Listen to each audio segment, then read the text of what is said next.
Welcome to the Slop Temple. We pray this video helps. In this video, I will explain how to care for an aloe vera plant. Proper watering is crucial for a healthy aloe.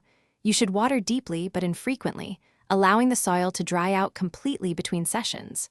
Overwatering is the most common mistake, leading to root rot. During the cooler months, your plant needs significantly less water, perhaps only once every 3 or 4 weeks. Always check the soil moisture before watering again. Finding the right spot for your aloe is key. They love bright, indirect light, so a south or west-facing window is often perfect. Avoid harsh, direct afternoon sun, which can burn their beautiful leaves.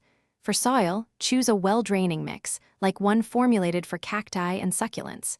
This prevents water from sitting around the roots, which is vital for their health. Always use a pot with good drainage holes.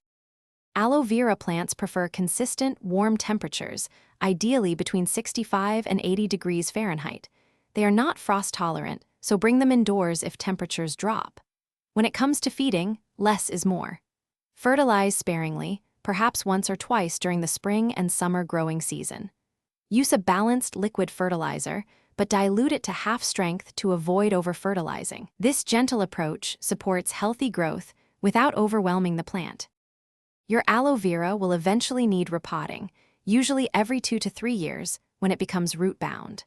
When you repot, select a container only 1 or 2 inches wider than the current one.